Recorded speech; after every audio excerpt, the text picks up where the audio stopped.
कुछ प्रश्न हैं। पहला प्रश्न है, बाबा जी जीवन को कैसे जिया जाए ताकि खुशहाली बनी रहे।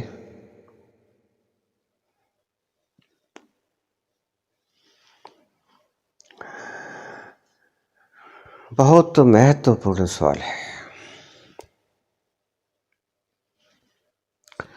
खुश होना कौन नहीं चाहता। इस अस्तित्व के सभी प्राणी दुख तो चाहते ही नहीं,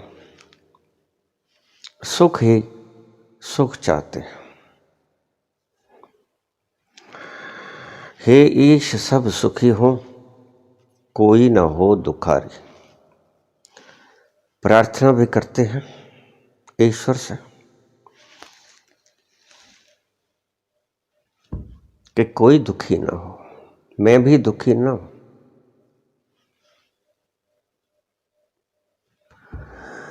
जीवन को कैसे जिया जाए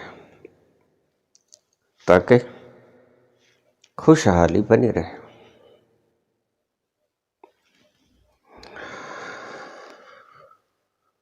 वर्तमान में जियो।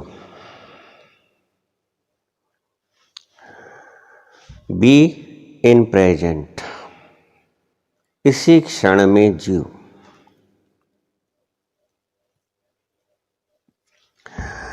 तुम इसी क्षण में नहीं जीते, इसीलिए दुखी रहते हो। एक छोटा सा सूत्र और तुम हर पल हर घड़ी उसे चूक के जाते हो।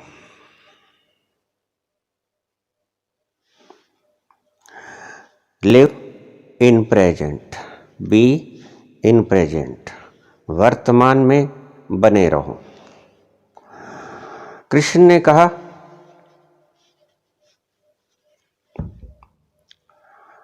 अपने स्वभाव में स्थित रहो। स्थिति प्रज्ञा। स्वभाव क्या है? प्रेजेंट। वर्तमान में जीना स्वभाव है। देखिए, अगर मैं तुम्हें कहूं कि तुमने जहां बैठे हो वहां से हिलना नहीं है, तो इसका दूसरा अर्थ ये हुआ कि तुमने जहां बैठे हो यहां से उठ के बाहर नहीं जाना है, कहीं भी नहीं जाना है। जहां बैठे हो वहीं पर बैठे रहो। महात्मा बुद्ध की तस्वीर, चित्र, मूर्तियां अगर गौर से देखोगे तो तुम्हें ये सत्य समझ आ जाएगा। देखिए कैसे बैठे, अडिग, कोई हलचल नहीं, मौन और शांत। अगर अडिग हो गए तो शांत भी हो जाओगे। ये मूर्ति ये संदेश देती है, अगर तुम्हारी दिए की लो कंपायमान नहीं हुई, हिली डुली नहीं, तो तुम शांत हो जाओगे। यद्यपि हवा चल रही है, तेज हवाएं भी आएंगी, तूफान भी आएंगे, आंधियां भी चलेंगी, लेकिन तुमने उन सभी आंधियों और तूफानों के बीच में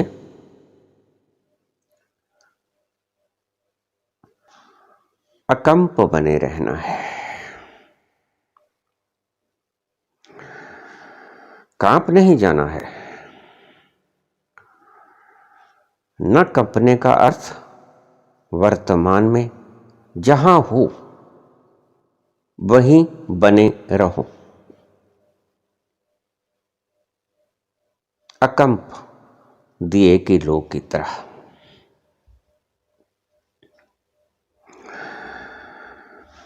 लेकिन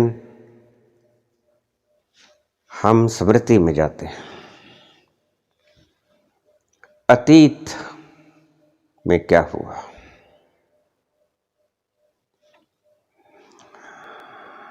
अतीत में अच्छा हुआ तो खुश होते हैं, अतीत में बुरा हुआ तो दुखी होते हैं, और फिर अतीत में जो हुआ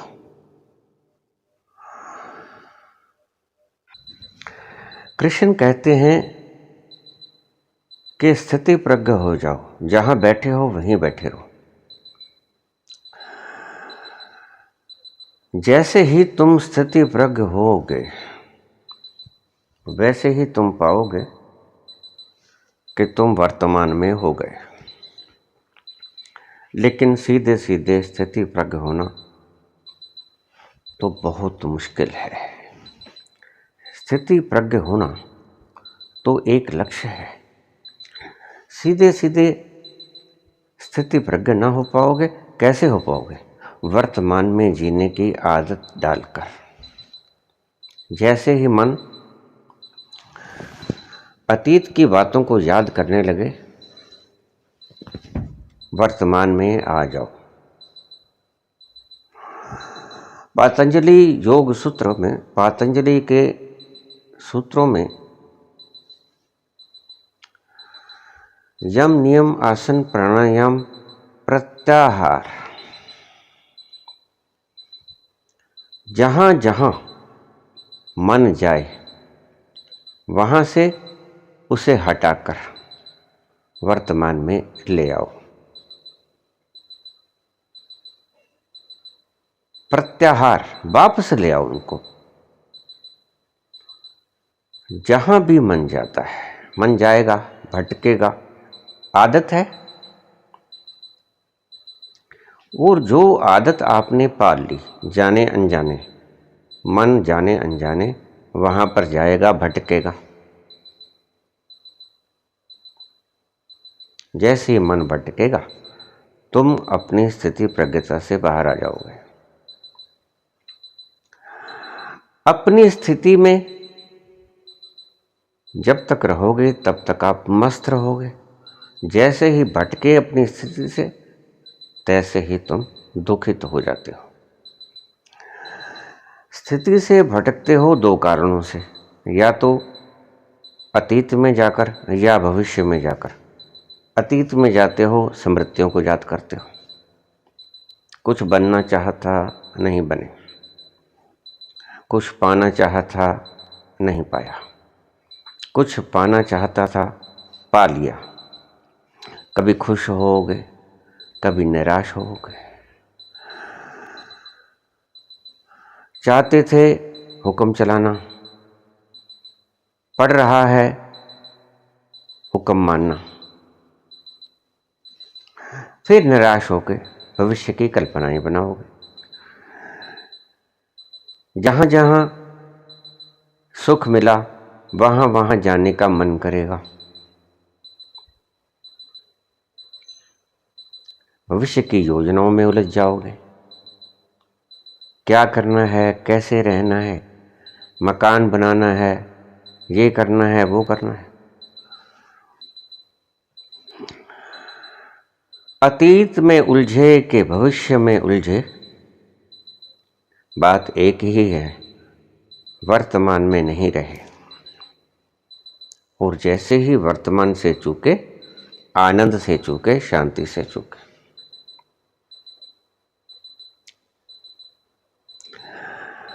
शांति न होने का एक और एकमात्र कुल मात्र कारण है वर्तमान से दूर हट जाना। चाहे भविष्य में खिसक गए, चाहे अतीत में खिसक गए, वर्तमान में ना रहे। अगर वर्तमान में हो जाओगे तो सुखी हो जाओगे। एक ही सूत्र है, हम दुखी क्यों हैं? क्योंकि हम वर्तमान में नहीं हैं। हम सुखी कैसे होंगे? अतीत या भविष्य में से निकलकर, कल्पनाओं के जाल में या स्मृतियों में अतीत की, उनमें से निकलकर जैसे ही हम वर्तमान में आ जाएंगे, सुखी हो जाएंगे। इसकी साधना के लिए वर्तमान में कैसे आए। एक छोटा सा प्रयोग आपको बता देते हैं। भगवान बुद्ध ने एक साधना दी थी, विपश्यना साधना। विपश्यना, पश्य मैंने देखना, अपनी श्वास को आते जाते सिर्फ देखो, कुछ मत सोचो। श्वास लंबी आई, श्वास छोटी आई, श्वास कितनी रुकी, कुछ नहीं देखना। सिर्फ श्वास आती है, श्वास जाती है, उसको आने देना, जाने देना। देखिए, जहां बड़ी विकट परिस्थिति पैदा होती है। बुद्ध के अनुयायी या बुद्ध धर्म की विपश्यना करने वाले साधक अक्सर मुझे शिकायत करते हैं कि थक जाते हैं विपश्यना करते करते। या दूसरी साधना जो आपने कही कि होश पूर्वक सारे काम करो, होश को जगाए रखो।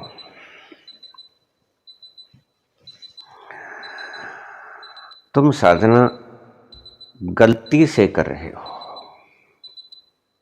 तुम साधना नहीं कर रहे हो, तुम परिश्रम कर रहे हो।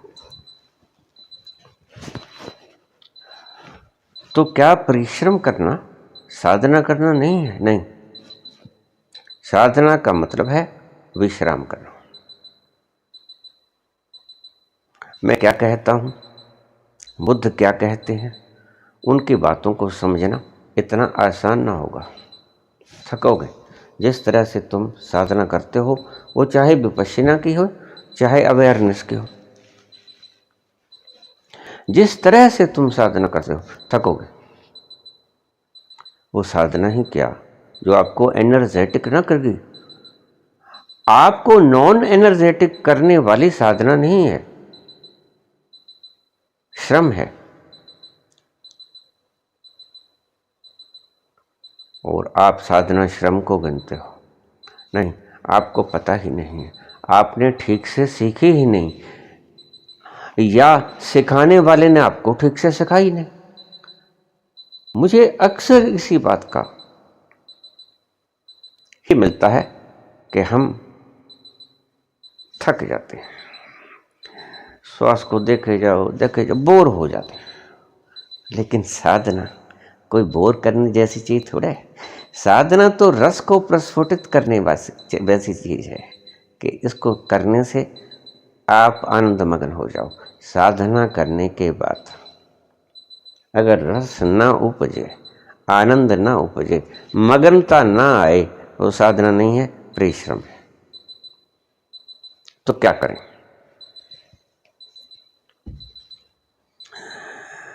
100 में से 99 नहीं कहूंगा,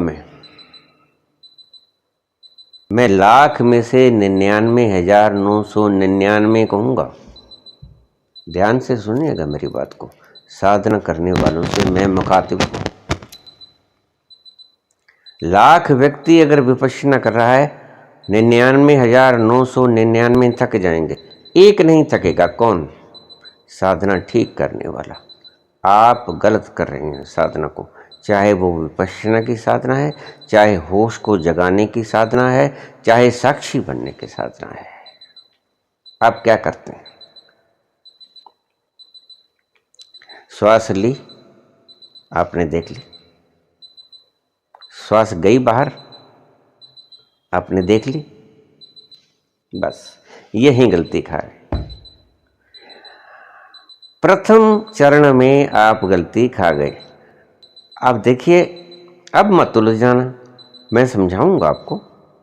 फिर भी उलझ गए तो पूछना, बार बार बताऊंगा, शायद कभी वो तल आपकी समझ में आ जाए। समझ, दिमाग नहीं, बुद्धि से मत समझना मेरी बात को भीतर उतर जाने देना। आप अपनी बुद्धि को एक तरफ रख दो। अब मैं बोल रहा हूं, श्वास आई, अब देखना मत, आप देखना मत, आपका देखना ही परिश्रम है। यहीं आप साधना को गलत कर गए। श्वास आती है, श्वास जाती है। नींद में भी श्वास आती है, श्वास जाती है। आप सुबह फ्रेश उठते हैं, आप थका हुआ महसूस करते हैं, सारी रात श्वास आई, श्वास गई, देखने वाले ने देखी, श्वास को आते भी देखा, श्वास को जाते भी देखा, लेकिन उसने काउंटिंग नहीं की। अब तो राम राम करते हुए भी काउंटिंग करते हो।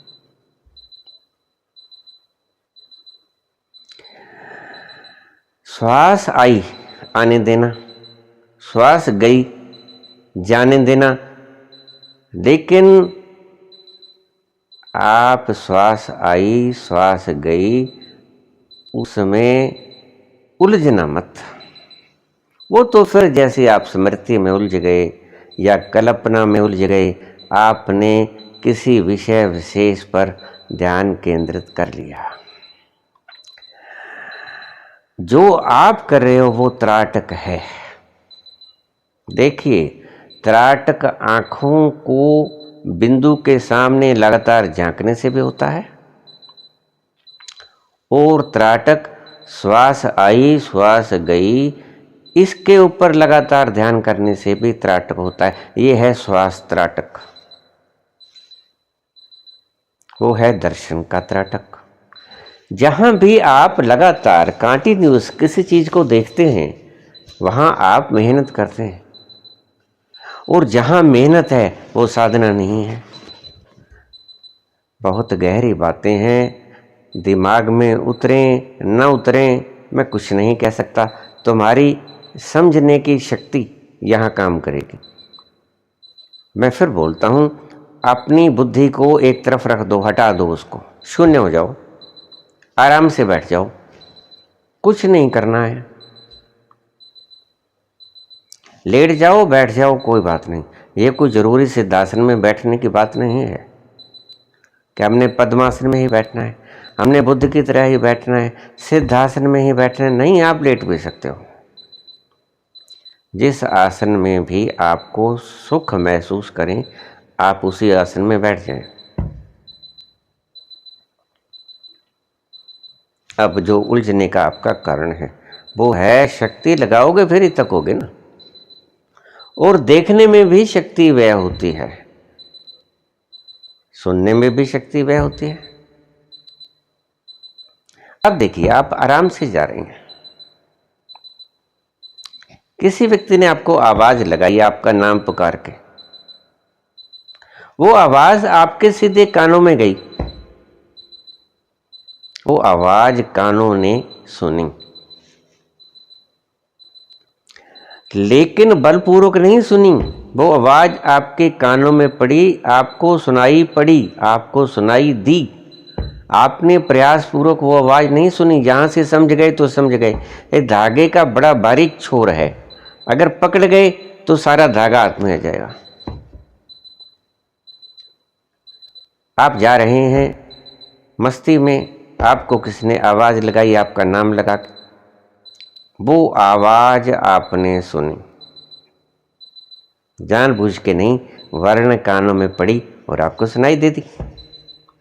तो आपने वो आवाज सुनाई देने के बाद पलट के देखा कि किसने मुझे आवाज लगाई। बस आप उस स्थिति में जैसे थे,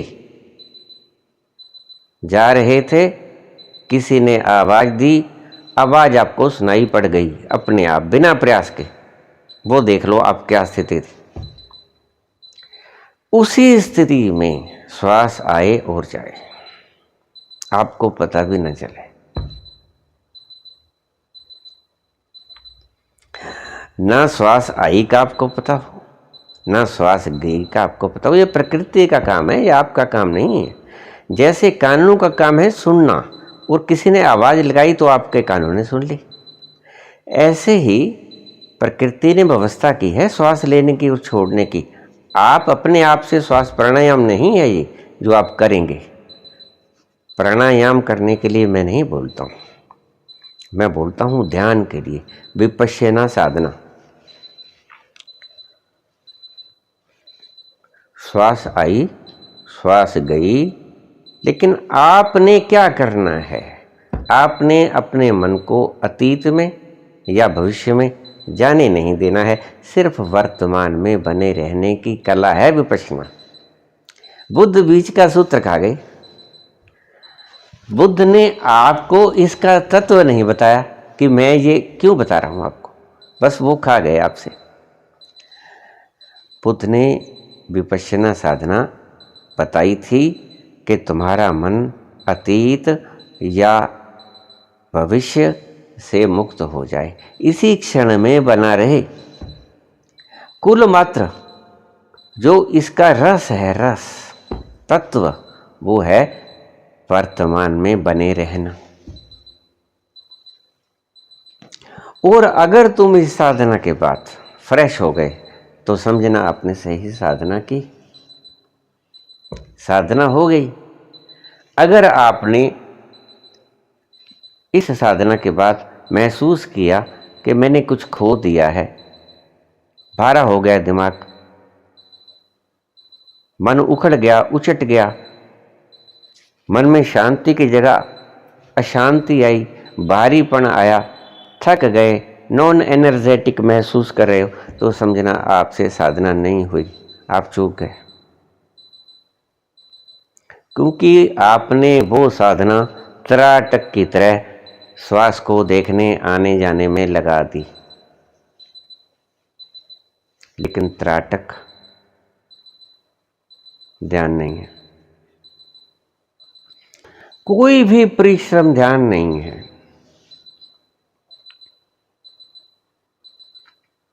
कोई भी परिश्रम ध्यान नहीं है। प्राणायाम भी ध्यान नहीं है। अगर प्राणायाम ध्यान होता तो पतंजलि या महावीर ध्यान और प्राणायाम को अलग न करते। यम नियम आसन प्राणायाम, प्रत्याहार धारणा ध्यान, सातवां अंग अष्टांग योग का सातवां अंग है ध्यान। धारणा ध्यान समाधि आठवां समाधि। तो ध्यान समाधि से बिल्कुल पहले की स्थिति है। ये इतनी आसान नहीं है जितनी आसान आप समझ रहे हो कि श्वास आया देख लिया, श्वास गया देख लिया, बस ध्यान हो गया। नहीं नहीं, ध्यान बड़ी अद्भुत प्रक्रिया है। ये खुद से घटेगी। इतनी बहुमूल्य चीजें तुम्हारे घटाने से नहीं घटेंगी। प्रेम, ध्यान, वैराग्य, ये तुम्हारे होने से नहीं होता, ये तुम्हारे न होने से होता है। तुम शून्य हो जाओ, ठहर जाओ, भटको मत।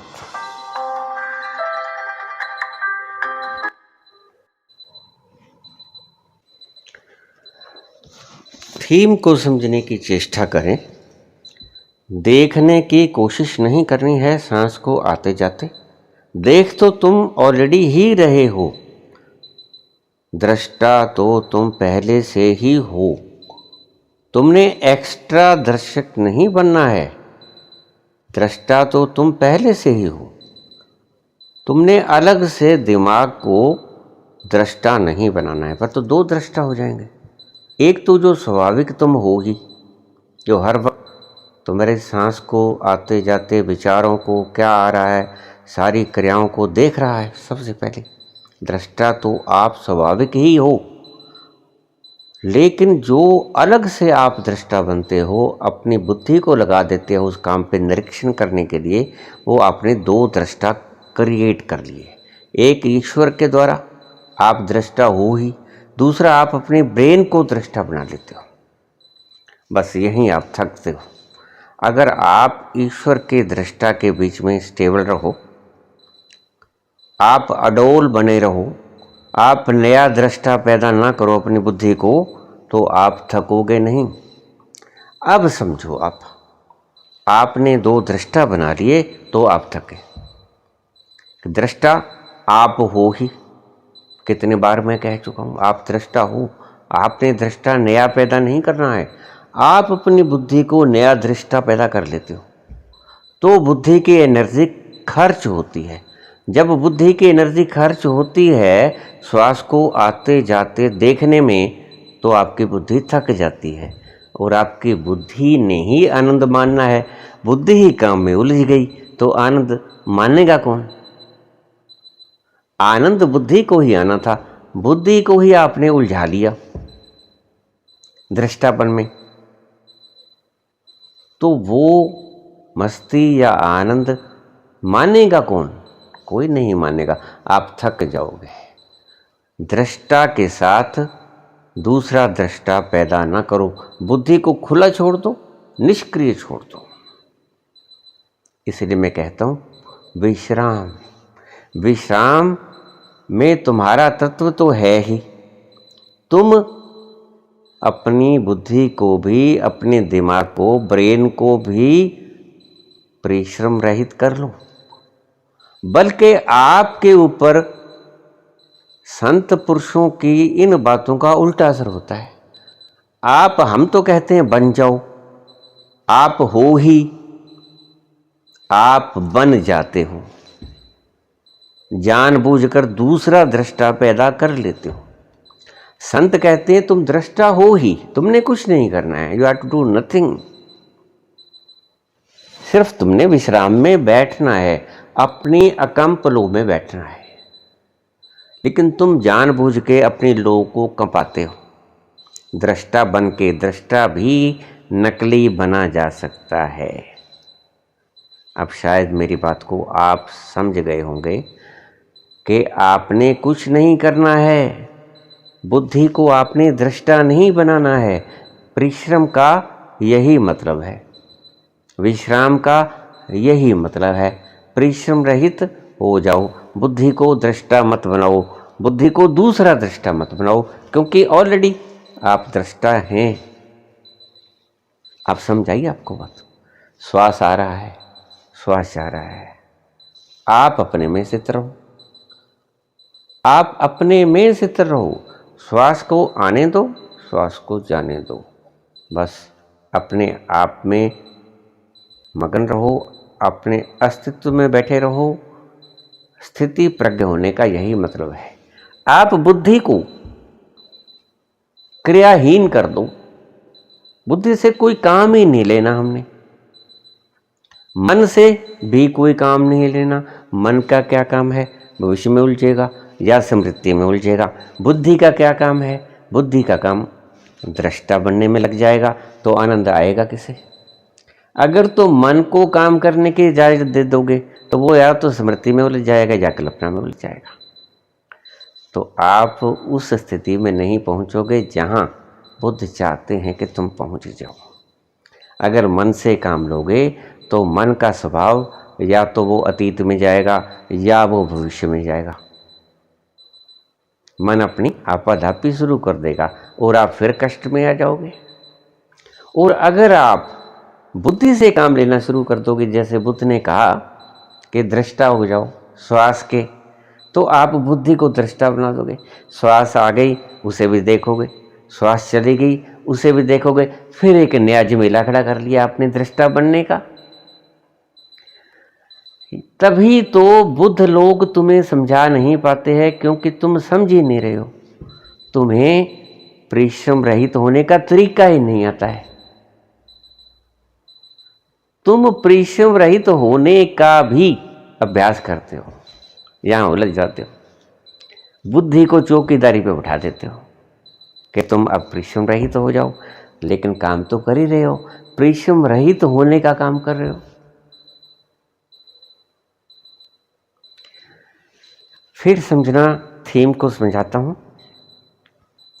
दृष्टा तुम हो ही। श्वास आएगा तो तुम्हें पता चलेगा कि नाक से श्वास आएगा, श्वास जाएगा तब भी तुम्हें पता चलेगा, क्योंकि तुम दृष्टा हो स्वभाव से। कोई भी क्रिया जो तुम्हारे भीतर हो रही है वो तुमसे अछूती नहीं रहती, तुम्हें पता चलेगा। जब नींद तक को तुम देख लेते हो, रात को नींद बहुत बढ़िया आई तो तुम श्वास को आते जाते ना देख सकोगे। श्वास आएगी जाएगी, लेकिन तुम दृष्टा में स्थिर रहो। जो सच्चा दृष्टा है, असली दृष्टा है, उसमें बुद्धि को दृष्टा बना के नहीं, बुद्धि को दृष्टा नकली बनाओगे, 2 नंबर का दृष्टा बनाओगे तो उलझ जाओगे। फिर वही दूई खड़ी कर दी तुमने। एक में स्थित तो ना रहे। भगवान कृष्ण जो कहते हैं कि स्थिति प्रज्ञ हो जाओ, तुम्हारी प्रज्ञा में स्थिर हो जाओ, तुम्हारी बुद्धि में स्थिर नहीं होना है। तुम्हारे अस्तित्व में जो तुम हो, तुम्हारे अस्तित्व के बीच में स्थिर हो जाओ, अडोल कंप। तुम्हारी लो जैसे जल रही है साक्षित्व में, उसको वहीं जलने दो। नया दृष्टा उत्पन्न करने की चेष्टा मत करो, क्योंकि ये नया झमेला झेल लिया आपने, दृष्टा बनने का, देखने का कि श्वास आ रही है, श्वास जा रही है। इससे तुम्हें ये तो पता चल जाएगा कि तुम अलग हो, श्वास शरीर ले रहा है, तुम देख रहे हो। लेकिन ध्यान रखना, दुई तो फिर भी बनी रही, देखने वाली तुम्हारी बुद्धि है, तुम नहीं हो। यही बारीकी देखो, तुम बुद्धि को साक्षी बना के श्वास को देख रहे हो आते जाते हुए, फिर तो खेल वही दुनिया का रह गया। जैसे तुम फिल्म देख रहे हो वैसे तुम श्वास को देखने लग गए। तुमने नकली दृष्टा पैदा कर लिया। जिस तरह तुम पिक्चर हॉल में बैठे पिक्चर देखते हो, वैसे ही तुम दृष्टा बन के श्वास को देखना शुरू कर दिया। तो दृष्टा पैदा कैसे होगा? असली। बुद्ध कहते हैं असली दृष्टा को पैदा करना, होने देना है। दृष्टा तुम हो, ये तुम्हारी प्रज्ञा में आ जाए। स्थिति प्रज्ञ, वो जो प्रज्ञा में आएगा कि तुम दृष्टा, कौन से दृष्टा हो तुम अपने आप से, स्वयं से दृष्टा हो, स्वभाव से। इसीलिए मैं कहता हूँ सब कुछ छोड़ दो, सब कुछ करना छोड़ दो। यद्यपि बड़ी मुश्किल बात है ये समझना, और अगर तुम्हारी समझ में ये बात आ गई तो बस बात बन गई। यही समझनी है, यही समझनी है कि समझ से बाहर होना है। अब देखो कैसे समझ से बाहर, यही समझना है कि समझ से बाहर होना है, क्योंकि समझ तुम नहीं हो। समझ को भी छोड़ दो। इसलिए जब मैं बोला करता हूँ, मैं कहता हूँ कि अपनी समझ को एक तरफ रख दो, मेरी बातों को अपने भीतर उतरने दो, समझ से परे। लेकिन आप कैंची लेके बैठ जाते हो, काट छांट करने लग जाते हो, वही समझ बाधा बन जाती है आपके ध्यान में। एक तरफ हट जाओ, मैं जो बोलूँगा वो आपके भीतर अस्तित्व से जाके टकराएगा, और तुम्हें एक दिन वो दिख ही जाएगा जो तुम हो। तुम उसमें एक दिन सिद्ध हो ही जाओगे जो तुम हो। नकली दृष्टा बनने की चेष्टा मत करो, यही विपश्यना है। विपश्यना साधना बुद्ध की यही है कि तुम दृष्टा हो। श्वास आती है, जाती है, आने दो, जाने दो। तुम अपनी खोपड़ी को बीच में मत लेके आओ, लेकिन तुम खोपड़ी को फिर उलझा लेते हो दृष्टा बना के। वो जो बात कहना चाहते थे, आपको बुद्ध समझाना चाहते थे, वो ही आप नहीं समझे। बुद्ध कहते हैं कि साक्षी बनो, श्वास आते जाते देखो, और कोई इशारा भी तो नहीं है कहने का, यही तो शब्द है। ये देखो शब्द आपको उलझा गया। मैं कहता हूं ये देखना तो आपका स्वभाव है, देखना भी छोड़ो, क्योंकि आप बुद्धि को आदेश करोगे देखो श्वास आ रही है, श्वास जा रही है। बुद्धि ही को तो मुक्त करना है, बुद्धि से ही तो काम जो कर रही है बुद्धि, उसका काम ही तो छीनना है। आराम का मतलब क्या है? बुद्धि जो काम कर रही है उसको, उससे उसका काम छीन लेना है, मन से उसका काम छीन लेना है। स्मृति में जाने का और भविष्य की कल्पनाओं में जाने का काम मन से छीन लिया, बुद्धि से काम छीन लिया, दृष्टा बनने का भी। बुद्धि मन की बातों का तोल मोल करती है। जब बुद्धि को एक तरफ कर दिया, मन को एक तरफ कर दिया, तो तुम अपने में उतर जाओगे एक दिन। इसलिए विश्राम शब्द ये अर्थ रखता है कि तुमने किसी भी मन, बुद्धि, इंद्रिय से कोई काम नहीं लेना है। परम विश्राम की अवस्था में आनंद पूर्वक बैठना लेटना आपकी मर्जी है, कुछ नहीं करना है, न करने में उतर जाना है। और तुम्हारे स्वभाव में न करना है, तुम कुछ नहीं करते, स्वभाव से तुम कुछ नहीं करते। अगर तुम कुछ नहीं करते का भी अभ्यास करना शुरू कर दिया तो फिर आप कुछ नहीं करने में उलझ जाओगे।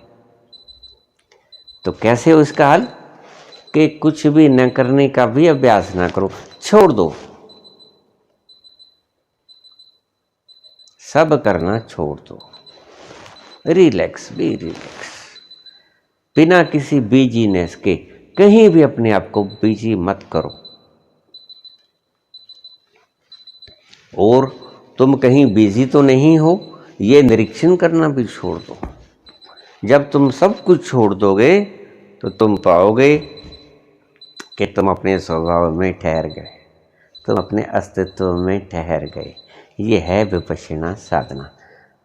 मन और बुद्धि के कारण ही तुम भविष्य और अतीत की कल्पनाओं और स्मृतियों में उलझे रहते हो, इस कारण तुम दुखी हो। तुम अपने आपे में आ जाओ। आपे में कैसे आओगे? मन और बुद्धि को छोड़कर, सारे परिश्रम को छोड़कर। परिश्रम झंझट है, साधना का परिश्रम भी झंझट है, नया झंझट। बुद्धि को साक्षी बनाने का भी झंझट है, नया झंझट। आपने साक्षी भी नहीं होना, साक्षी तुम हो। तो क्या करना है? कुछ नहीं करना है, सब कुछ अपने आप होता रहेगा। जैसे तुम ऊपर खड़े हो 10वीं मंजिल में,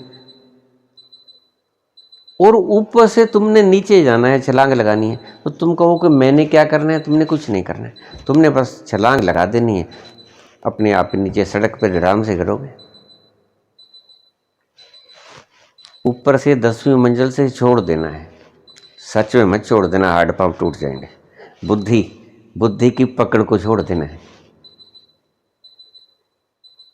तो जब बुद्धि की पकड़ को छोड़ोगे तो आपकी जो प्रज्ञा लगी है, जो इंटेंशन लगी है, जो एनर्जी लगी है उन चीज़ों को पकड़ने में, वो सारी हट जाएगी और आप मुक्त होकर अपने स्वभाव में उतर जाओगे।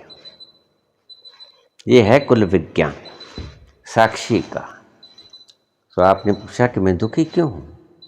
आप दुखी ऐसे हो कि आप कृत्रिम चीज़ों को पकड़े हुए हो, या स्मृतियों को पकड़े हुए हो, या आप वासनाओं को, कल्पनाओं को पकड़े हुए हो, लेकिन अपने आप में कभी नहीं आते, औरों में उलझे रहते हो। जहाँ जो बीत गया उन स्मृतियों में उलझे रहते हो, या जो होगा, हमने क्या बनना है, उन कल्पनाओं में उलझे रहते हो। वर्तमान में कभी भी नहीं आते।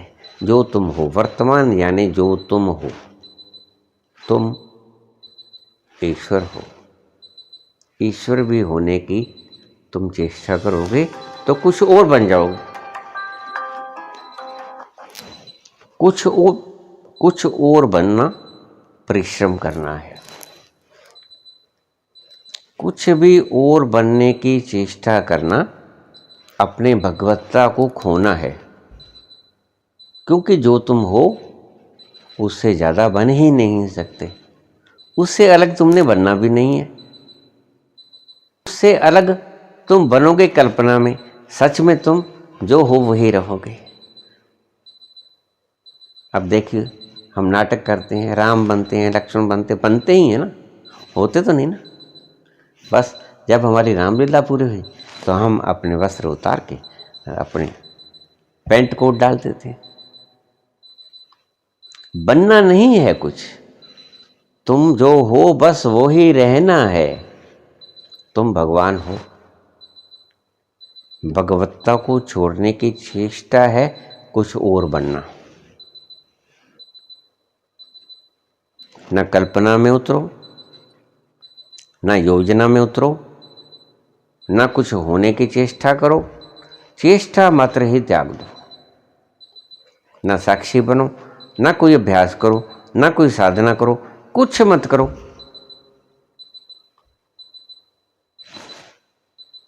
बड़ी मुश्किल साधना है, कुछ न करने की साधना बड़ी मुश्किल साधना है, क्योंकि आपके मन को आदत है कटर पटर करने की, सदा इधर उधर उलझे रहने की आदत है मन को, और ये आदत बड़ी मुश्किल है छोड़नी। लोगों को कोरोना काल में 15 दिन घर पे रहना पड़ गया, तब पता चला कि बैठना कितना मुश्किल है। शांत आराम से बिना कुछ किए बैठना सबसे मुश्किल काम है। यही आपने करना है। सबसे आसान काम कि कुछ भी नहीं करना, ये है। कुछ भी ना करना सबसे मुश्किल है।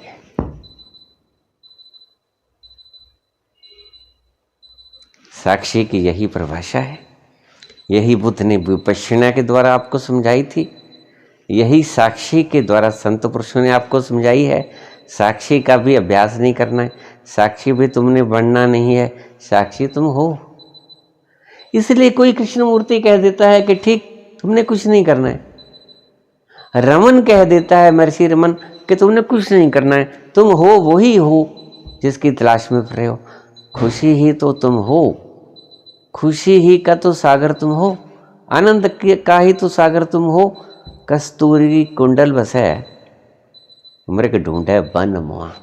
यही बात कबीर कहते हैं कि मूर्ख तू ही परमात्मा है। कबीर नानक कौन है जो ये नहीं कहता कि तुमने बनना है परमात्मा। सभी कहते हैं कि तुम परमात्मा हो। जिन्होंने जाना उन्होंने यही पाया और यही कहा। किसी को भी आप, किसी संत को भी आप पढ़ लो, सभी यही कहेंगे, कस्तूरी कुंडल बसै मृग ढूंढे बनमा। मृग जो है, हिरण की नाभि में कस्तूरी होती है, लेकिन मृग उसको वन के अंदर ढूंढता है कि खुशबू कहाँ से आ रही है। उसे ये नहीं पता होता कि ये तो मेरे ही नाभि में है जिसकी खुशबू मुझे लुभाई जा रही है। और वो दौड़ता है और दौड़ता है और दौड़ता है, कहीं नहीं मिलती, मिलेगी भी नहीं, क्योंकि है ही नहीं। जब बाहर है ही अपनी कुंडल में तो बाहर मिलेगी कैसे? जो चीज़ अपने कुंडल में है, अपने पास है, वो बाहर कैसे मिलेगी? बाहर नहीं मिलेगी। कितना ही आप मेहनत करो, साक्षी नहीं बन पाओगे। साक्षी तुम हो, दो साक्षी बनाओगे तो फिर उलझोगे। अपनी बुद्धि को साक्षी मत बनाना। साक्षी तुम हो। कस्तूरी कुंडल बसै मृग ढूंढे बन माँ। ऐसे घट में पीवे हैं, ऐसे तुम्हारे भीतर ही परमात्मा है। मूर्ख जाने ना, तुम्हें कबीर मूर्ख कहते हैं। क्यों? क्योंकि तुम्हारी ही भीतर परमात्मा है और तुम ही परमात्मा को तलाश रहे हो। धन्यवाद।